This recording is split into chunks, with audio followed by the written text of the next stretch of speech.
নমস্কার এবং প্রত্যেককে স্বাগতম। আজকের আমাদের বিষয় ক্লাস 9-এর ইংরেজি বিষয়ের প্রথম চ্যাপ্টার টেলস অফ ভোলা জ্ঞানপা। আমাদের ভারতীয় লেখক মনোজ দাসের লেখা। এই লেখনীতে আমরা টেল মানে হচ্ছে গল্প, কিন্তু এখানে টেলের প্লুরাল ফর্ম দেওয়া আছে টেলস, মানে হচ্ছে অনেকগুলো গল্প। এবং আমাদের যে লেখক তিনি এটাকে সুন্দর করে ন্যারেট করেছেন, সুন্দর করে বিশ্লেষণ করেছেন। এমন একটা চরিত্র যা হচ্ছে ভোলা দাদু, অর্থাৎ ভোলা জ্ঞানপা। এটা এমন একটা ক্যারেক্টার, ভোলা দাদু হঠাৎ করে কোনো একটা মজাদার ঘটনার মধ্যে দিয়ে সে যায়, অথবা কোনো একটা এমন ঘটনা যেটা চমকে দেওয়ার মতো। তো আমরা এবার লেখনীটা লাইন বাই লাইন পড়ব এবং তার মানে সহ বিশ্লেষণ করব। তো চলা যাক। প্রথমেই দেখো, অথর সম্পর্কে তেমন প্রশ্ন থাকে না, সেই জন্য আমরা অথর সম্পর্কে তেমন জানবো না। তিনি ভারতীয় একজন লেখক। ওড়িয়া এবং ইংরেজি ভাষায় অজস্র লেখা আছে এবং তিনি বর্তমানেও জীবিত আছেন। আমরা এবার লেখনীটাতে চলে যাই, মানে পড়াটাতে। টেলস অফ ভোলা জ্ঞানপা, ভোলা দাদুর গল্প সমগ্র বা গল্পগুলি। প্রথম লাইনে হচ্ছে Bhola grandpa and his wife lived at the western end of our village. লেখক বলছেন আমাদের গ্রামের একদম পশ্চিম ভাগের শেষ অংশে, ওয়েস্টার্ন এন্ড মানে পশ্চিম দিকের শেষ অংশে, আমাদের গ্রামের একদম পশ্চিম দিকের শেষ অংশে ভোলা দাদু এবং তার স্ত্রী দুজনে বসবাস করত। A large bakul tree overshadowed their hut, তাদের যে কুটির ঘর ছিল সেটাকে ছায়াচ্ছন্ন করে রেখেছিল একটা বড় বিশাল লার্জ বকুল গাছ, মানে কুটির ঘরটার ওপরে পুরোটাই ছায়াচ্ছন্ন করে ছিল। In the bakul tree lived a small troop of monkeys, সেই বকুল গাছেই একদল বাঁদর থাকতো। মানে যেই বকুল গাছের নিচে ভোলা দাদুর বাড়ি ছিল, ঠিক তার ওপরে যে বকুল গাছটা ছিল সেখানে একদল বাঁদর থাকতো। ট্রুপ মানে বাঁদরের দল, ঠিক আছে। এখানে স্মল ট্রুপ অফ মাঙ্কিস মানে একটা বাঁদরের যে দল হয় সেই একটা ছোট দল। Bhola grandpa and his wife did not mind it, Bhola দাদু এবং তার স্ত্রীর তেমন কিছু যায় আসতো না, এসব বিষয় নিয়ে কিছু মনেও করতো না। তারা বসবাস করছে এবং বাঁদরগুলো বসবাস করছে। পরের স্ট্যান্জাতে বলছে one moonlit night we were returning from a festival. লেখক বলছেন একদিন জ্যোৎস্নায় আলোকিত রাত্রিবেলায় লেখকরা, মানে লেখক এবং তার সাথে অনেকে ছিল, তারা এক অনুষ্ঠান বাড়ি থেকে ফিরছিল। The road was long and foggy, রাস্তাটি ছিল দীর্ঘ, লং অ্যান্ড ফগি এবং কুয়াশাচ্ছন্ন। I was riding on the village chowkidar's shoulders, বলছে লেখক বলছে আমি চৌকিদার, গ্রামের যে চৌকিদার তার কাঁধে চড়ে আসছিলাম। সাডেনলি ভোলা গ্র্যান্ডপা লেট আউট এ লাউড ওয়েল, হঠাৎ করে ভোলা দাদু চিৎকার করে উঠলো। লাউড ওয়েল বলতে ওয়েল মানে অ্যাকচুয়ালি চিৎকার করা, যেখানে ভীতি আছে, ভয় আছে, এরকম একটা চিৎকার, মানে এমন একটা চিৎকার, হতভম্ব হয়ে ভোলা দাদু চিৎকার করতে শুরু করেছিল। Everyone in our party was surprised. লেখক বলছেন আমাদের পার্টিতে যতজন গেছিল সবাই এবার চমকিত হয়ে গেছিল যে কিসের জন্য ভোলা দাদু হঠাৎ করে এই চিৎকারটা করে বসলো। ওই হল্টেড, আমরা সবাই থেমে গেছিলাম। Enquiry revealed that Bhola grandpa had taken his grandson to the festival. আমাদের তদন্ত করে জানা গেল, তদন্তে বেরিয়ে এলো এই কথাটা যে ভোলা দাদু তার যে নাতি, গ্র্যান্ডসন, তাকে আমাদের সে অনুষ্ঠানে আমাদের সাথেও নিয়ে গেছিল। He had tightly held on to the two fingers of the boy, তিনি খুব শক্ত করে সেই নাতির, মানে তার নাতির দুটো আঙুলকে চেপে ধরেছিল। He did not realise when those fingers slipped out, তিনি অনুভব করতেই পারেননি, বুঝতেই পারেননি কখন সেই দুটো আঙুল পিছলে গেছে, মানে স্লিপ হয়ে গেছে। Bhola grandpa was continuing as before, Bhola দাদু এভাবেই চলে যাচ্ছিল। Then someone asked Bhola grandpa what he was gripping, gripping মানে শক্ত করে ধরে রাখা। তাহলে কেউ একজন তারপর জিজ্ঞাসা করলো ভোলা দাদু শক্ত করে কি ধরে আছে, আঁকড়ে ধরে আছে। হি remembered his grandson and let out A well, তারপর হঠাৎ করে তার নাতির কথা মনে পড়ে এবং ভোলা দাদু চিৎকার করে ওঠে। তাহলে চিৎকার করার যে কারণটা সেটা এতক্ষণে বোঝা গেল। My father chose some, two sharp-eyed men from our party to go back with Bhola Grandpa to the festival. আমার বাবা মানে লেখকের বাবা বলছেন, অথরের বাবা বলছেন, অথরের বাবার কথা বলা হয়েছে এখানে। তিনি দুজন তীক্ষ্ণ নজরওয়ালা মানুষকে বেছে নিলেন আমাদের সেইখান যতজন ছিল তার মধ্যে, এবং তাদেরকে ভোলা দাদুর সঙ্গে আবার সেই অনুষ্ঠান বাড়িতে পাঠালো, যাতে করে গ্র্যান্ডসন মানে ভোলা দাদুর যে নাতি তাকে খোঁজার জন্য। যত এবার সারপ্রাইজ কেন নিল? কারণ খুব সহজেই তারা দেখে ফেলবে। The grandson was found before long. তার নাতিকে অনেক সময় পর খুঁজে পাওয়া গেল। He had taken a cosy shelter under a বিলিজ গাও। এবং সে যে নাতনিটা ছিল, ভোলা দাদু নাতনিটা, অনেকক্ষণ পরে তো খুঁজে পাওয়া গেল, সে নিজে নিয়েছিল, টেকেন লেখা আছে, সে নিজে একটা আশ্রয় নিয়েছিল, একটা সুরক্ষিত আশ্রয়। সেটা হচ্ছে একটা গরু দাঁড়িয়েছিল তার পেটের নিচে সে ছিল। কি হাস্যকর বিষয়। নেক্সট, তারপর আমরা পরের পাতায় যাব, যেটা অরিজিনাল টেক্সট, সেখানে এইটুকুই আছে প্রথম পাতায়। পরের পৃষ্ঠায় আছে আরেকটা শুরু হচ্ছে, সেটা হচ্ছে আই রিমেম্বার, লেখক বলছে I remember some another funny incident about Bhola grandpa related by my father. লেখক বলছে আমার আরও একটা ঘটনা, মজাদার ঘটনা ভোলা দাদুর সম্পর্কে মনে পড়ে, যেখানে আমার বাবাও ইনভলভ ছিলেন, মানে লেখকের বাবাও এই ঘটনার সাথে জড়িত ছিল। It had been A raining afternoon. এটা ছিল একটা বৃষ্টিচ্ছন্ন, মানে বৃষ্টি হচ্ছে এরকম সন্ধেবেলা। ভোলা গ্যান্ডপা, wild with excitement, told my father and his friends that he had seen a gang of pirates. ভোলা দাদু হঠাৎ করে এলো, এতটাই হতভম্ব হয়েছিল যে মনে হচ্ছিল বিশাল কিছু হয়েছে। তারপর ভোলা দাদু, লেখক বলছে, আমার বাবা এবং তার বন্ধু বান্ধবকে এসে বলল আমি একদল জলদস্যুকে, পাইরেটস মানে হচ্ছে জলদস্যু, একদল জলদস্যুকে দেখেছি।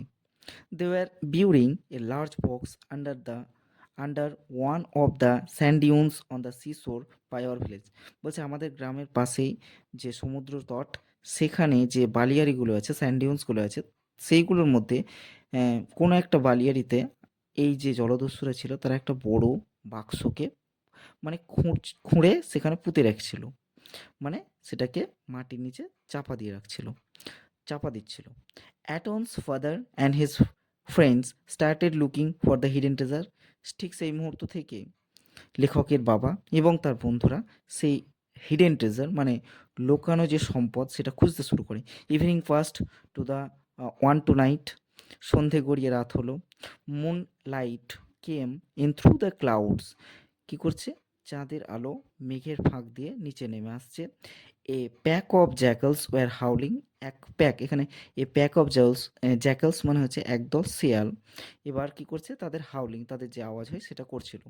ইট ইট ওয়াজ পাস্ট মিডনাইট। তাহলে তার পরের দিন মানে মধ্যরাত্রি হয়ে গেছে। তাহলে সন্ধে গড়িয়ে রাত হলো, রাত্রিবেলা থেকে মধ্যরাত্রি চলে এলো। At this point of time Bhola grandpa confessed মানে হচ্ছে মেনে নেওয়া।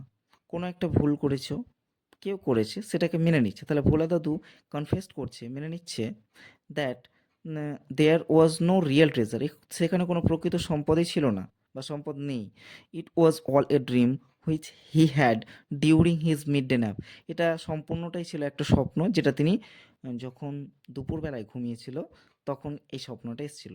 মিড ডে ন্যাপ মানে বুঝতে পারছো, দুপুরবেলায় যে স্বপ্ন সেটাকে বলা হয় মিড ডে ন্যাপ। তাহলে মিড ন্যাপ মানে হচ্ছে দুপুরবেলায় হালকা ঘুম, এবং তিনি যখন সেই হালকা ঘুমের মধ্যে ছিলেন তখন এই স্বপ্নটা দেখেছিলেন, জলদস্যুর স্বপ্নটা। তাহলে রিয়েল ট্রেজার ছিল না। তাহলে একটা বোকামির বিষয় করলেন লেখকের বাবা এবং লেখকের বাবার বন্ধুরা ভোলা দাদুর কথা শুনে। তারপর পরের স্ট্যান্জাতে বলছে once Bhola grandpa had a great adventure in Sundarban. তাহলে সুন্দরবনের আরেকটা ঘটনাকে তুলে ধরছে, মানে দুটো গল্প হলো, তারপর আরেকটা তৃতীয় গল্পে বলছে in those days royal Bengal tigers freely roamed the dense jungles of Sundarbans. বলছে তখনকার সময় রয়্যাল বেঙ্গল টাইগার, যেটা পৃথিবীতে একমাত্র সুন্দরবনে পাওয়া যায়, সেগুলো ফ্রিলি রোমড করতো। রোমড মানে মুক্তভাবে ঘুরে বেড়ানো, রোমড মানে ঘুরে বেড়ানো, ফ্রিলি মুক্তভাবে ঘুরে বেড়াতো। ডেন্স জঙ্গলস ঘন জঙ্গল, সুন্দরবনের যে ঘন জঙ্গল সেখানে ফ্রিলি মুক্তভাবে ঘুরে বেড়াতো। People to care to move about only in groups. তাহলে সেখানকার মানুষজন তখন যাতায়াত করতো দল হয়ে, মানে গ্রুপে করতো, একাই হলে হয়তো খেয়ে ফেলবে বাঘে সেই ভয়ে। পার্টিকুলারলি আফটার সানডাউন, প্রধানত কখন, বিশেষ করে যখন সূর্য ডুবে যেত তারপর থেকে একাই কেউ যাওয়া আসা করতো না, একদল দল হলে তবেই যেত, নতুবা যেত না। ওয়ান ইভিনিং, এরকমই এক ইভিনিং মানে হচ্ছে বিকেলবেলা, Bhola grandpa was returning from a weekly market. Bhola দাদু হাট থেকে, উইকলি মার্কেট বলতে হাট বোঝায়, ঠিক আছে, সপ্তাহে একদিন বসে, তো সেই বাজার থেকে, হাট থেকে ফিরে আসছিলেন।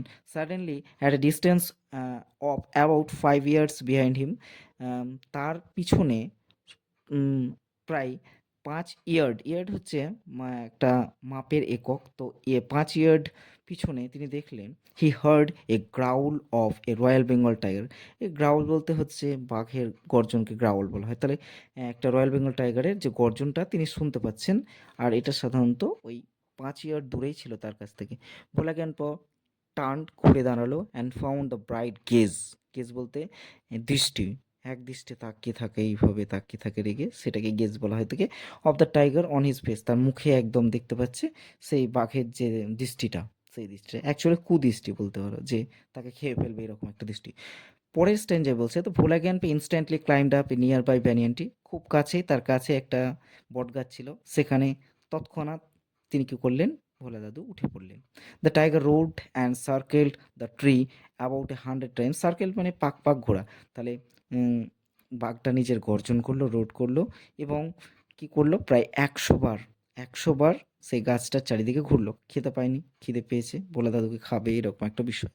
Then it settled down under a bush without taking its eyes off him. তারপর কি করলো, একটা ওখানে ঝোপ ছিল, বুশ ছিল, তার পাশে গিয়ে বসলো, কিন্তু চোখটা সরায়নি, চোখটা ভোলা দাদুর দিকেই ছিল। অ্যাট নাইটফল, রাত্রি পড়ে গেল। দ্য ফরেস্ট গ্রিউ ডার্ক, তাহলে উম, জঙ্গল কি হলো, অন্ধকারাচ্ছন্ন হয়ে গেল, অ্যান্ড সাইলেন্ট, এবং নিস্তব্ধ হয়ে গেল।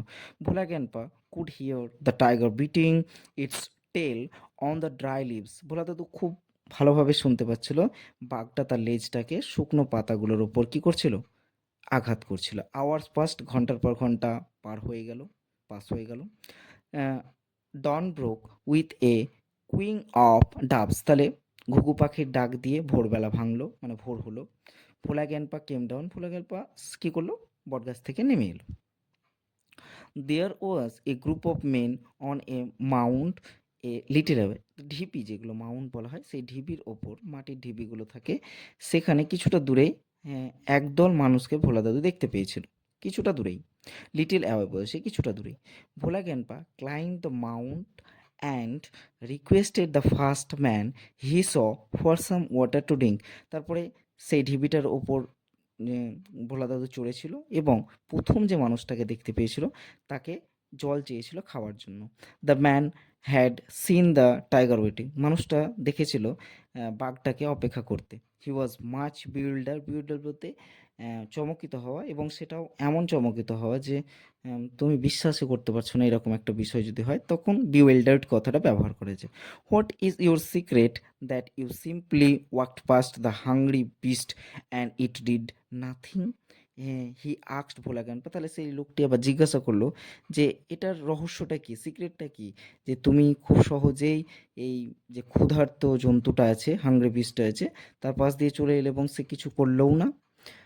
তারপরে কি বলছে, পরেরটাই বলছে, the tiger was stretching its limbs and yawning, তাহলে যে বাঘটা ছিল তার স্ট্রেচিং করছে, স্ট্রেচিং মানে অ্যাকচুয়ালি প্রসারিত করা, তার যে লাইমসগুলো ছিল, অঙ্গ প্রত্যঙ্গগুলো, সেগুলোকে প্রসারিত করছে, ভোরবেলা হয়েছে, ঘুম থেকে উঠে, অ্যান্ড ইয়নিং, এবং কি করছিল, ঠিক মানে হাই তুলছিল। Then Bhola grandpa remembered the tiger and looked at it, তারপর ভোলা গান পর আবার হঠাৎ করে মনে পড়লো, মানে আগে ভুলে গেছিলো অ্যাকচুয়ালি যে বাঘটার কথা, তারপর মনে পড়লো এবং তিনি সেটার দিকে তাকালেন। ভোলা গ্যানপা অলমোস্ট লস্ট হিজ সেন্স, ভোলা গ্যানপা প্রায় নিজের যে সেন্সটা, ঠিক আছে, সেটা প্রায় হারিয়ে ফেলছিল, ইন ফিয়ার, এত ভয় পেয়ে গেছিলো যে নিজের যে সেন্সটা সেটা হারিয়ে ফেলবে, এইরকম একটা বিষয়। He ran back, he ran back home, তিনি দৌড়ে বাড়ি ফিরে এলেন। তাহলে এইরকম মজাদার ঘটনা, তাই বলেছে টেলস অফ ভোলা জ্ঞান, একটা গল্প নেই, একাধিক গল্প আমরা পড়লাম, এবং যে টেক্সট বুক তার 4 নম্বর পাতায় শেষে আর একটা ছোট্ট গল্প আছে, সেটা গল্প না অ্যাকচুয়ালি, সেটাও একটা মজাদার বিষয়। সেটা হচ্ছে ওটা পড়া যাক, সেটা হচ্ছে হাফ এ সেঞ্চুরি লেটার, প্রায় প্রায় 50 বছর, হাফ এ সেঞ্চুরি, সেঞ্চুরি মানে 100 বছর। তাহলে 50 বছর পরে Bhola grandpa left us forever on morning at the age of 95। তাহলে এরকম এক সকালবেলা ভোলা দাদু আমাদের সকলকে ছেড়ে চলে গেছিল প্রায় 50 বছর পরে। তাহলে এই ঘটনাগুলো হওয়ার পরে 50 বছর পর লেখক বলছে আমাদের সকলকে ছেড়ে ভোলা গ্র্যান্ডপা এমন একটা জায়গায় চলে গেছে যেখান থেকে আর কখনো ফিরবে না।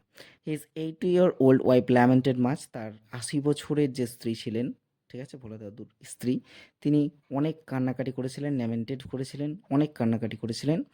সি সেড উইথ এ সাই, তিনি একটা দীর্ঘশ্বাস ফেলে বলেছিলেন, কি বলেছিলেন দেখো, এই স্টেটমেন্টটাও খুব মজাদারি। The old man must have forgotten to breathe. হয়তো সেই বৃদ্ধ লোকটি শ্বাস নিতেই ভুলে গেছে, তাই মারা গেছে। মানে অবুঝ এক মানুষ, মানে স্টেটমেন্ট, পুরো গল্পটাই খুব সুন্দর। প্রকৃতপক্ষেই আমরা যখন পড়েছি তখনও ভালো লেগেছে, তোমরাও পড়ো, এবং আমার মনে হয় না, আশা করি আর কোনো অসুবিধা আছে।